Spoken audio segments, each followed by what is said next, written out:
Hi, నమస్తే. కార్మిక కర్షక భారతి సమాచార సేకరణ. యూరిక్ యాసిడ్తో బాధపడుతున్నటువంటి వాళ్ళకి ఒక మంచి సమాచారాన్ని మీ ముందు తీసుకొస్తున్నాం.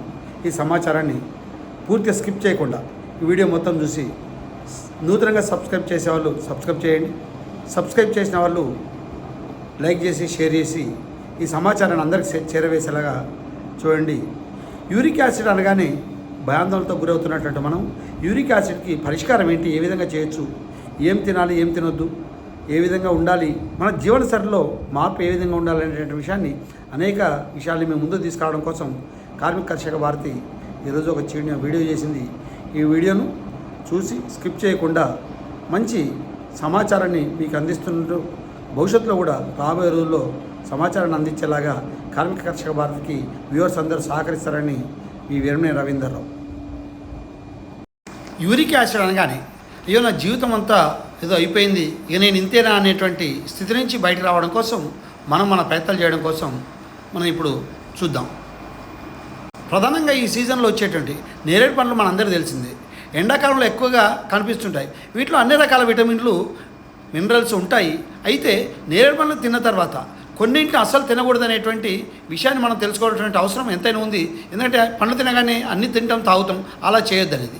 Vitamin C, potassium, calcium, magnesium, phosphorus, iron వంటి ఎన్నో పోషకాహారాలు ఉన్నాయి.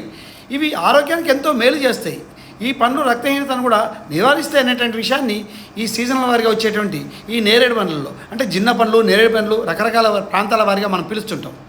ఈ నేరేడు పండ్లు ముఖ్యంగా శరీరానికి పెరుగుదల, జీర్ణక్రియం పెంచడం కోసం వేగవంతంగా చేసేటువంటి రకరకాల పుష్కరాలు పనిచేస్తాయి. నేరేడు పండ్లు తిన్న తర్వాత పాలు, టీ తాగడం వంటివి అస్సలు చేయకూడదు. అంటే వీటి వల్ల ఏమవుతుంది అంటే ఒక విషయంగా మారిపోద్ది అనేటువంటి నిపుణులు చెప్తున్నటువంటి విషయం.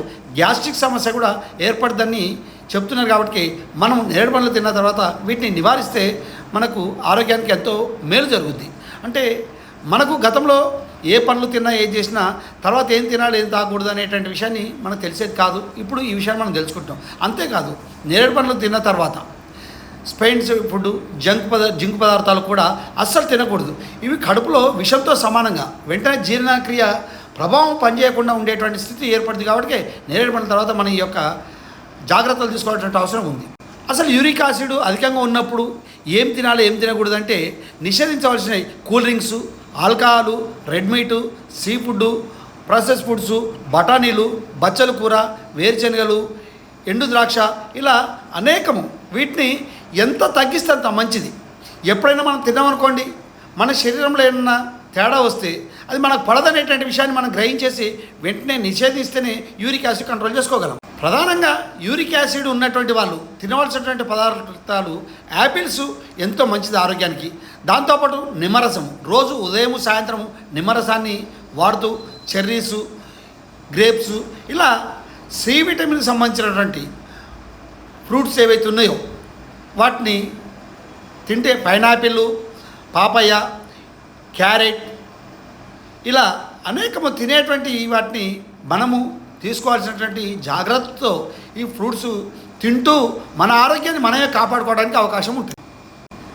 సీజనల్గా వచ్చేటువంటి పండ్లు కాకుండా యూరిక్ యాసిడ్ ఉన్నటువంటి వాళ్ళు తీసుకోవాల్సినటువంటి ఆహారాలు కూడా మన ప్రయత్నం చేస్తే బాగుంటుంది. విటమిన్ సి ఆహారానికి సంబంధించినటువంటి ఈ కాఫీ తాగే అలవాటు ఉన్నటువంటి వాళ్ళు బ్లాక్ కాఫీ తాగాలి. అదేవిధంగా పాలకూర, పాల ఉత్పత్తులు, ఎక్కువ మోతాదులో నీళ్లు తాగాలి. వీలైనంత వరకు ఎంత తాగుతంత నీరు తాగటము, మూత్ర విసర్జన చేయడం వల్ల ఈ యొక్క యూరిక్ యాసిడ్ను మనం కంట్రోల్ చేసుకోవచ్చు. అట్లే గ్రీన్ టీ కూడా తాగడం వల్ల ఉపయోగం ఉంటుంది.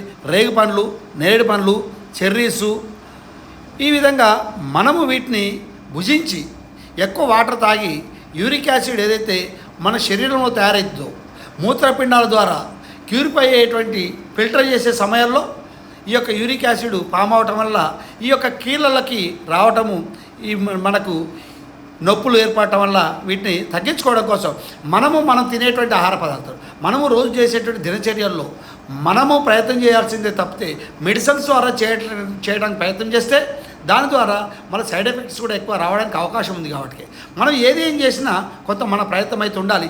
ఈ మధ్యకాలంలో మనం చూస్తున్నాం ఈ గ్లైక్ యాసిడ్ అనేది ఒకటి మన ముందు వచ్చింది, గిలాయ్ జ్యూస్ అనేది.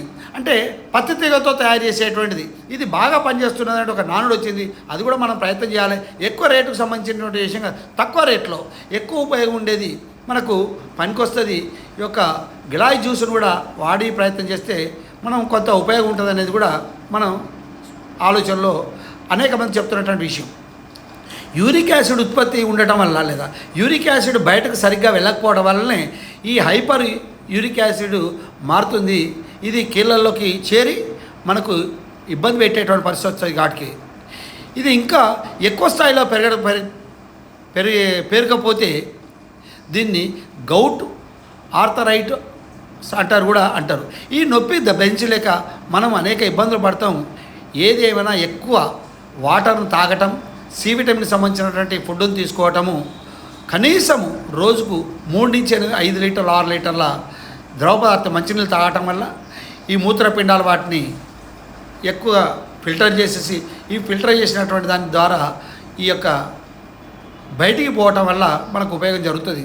ఈ బ్లాక్ కాఫీ తాగడం వల్ల యాసిడ్ తగ్గుతుంది అనేది నిపుణులు అనుభవజ్ఞులు చెప్తున్నటువంటి విషయం. కాబట్టి ఈ బ్లాక్ కాఫీ యూరిక్ యాసిడ్ విసర్జించే రేట్ను పెంచడం ద్వారా యూరిక్ యాసిడ్ స్థాయిలను తగ్గించవచ్చు కాఫీ శరీరంలో.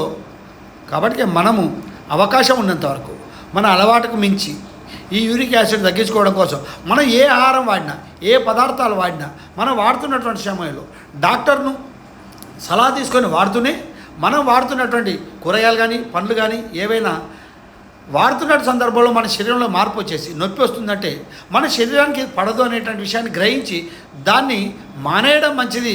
వాడమన్నారు కదా అని మనం వాడటం వల్ల కొంతమంది శరీరాలకు పడకపోవచ్చు. దాన్ని గ్రహించవలసినటువంటి అవసరం ఎంతైనా ఉందనేది అది అనేక మంది వారు చెప్తున్నటువంటి విషయాల్ని మీరు కూడా పాటించేసి మీ యొక్క యూరిక్ యాసిడ్ బాధించి తప్ప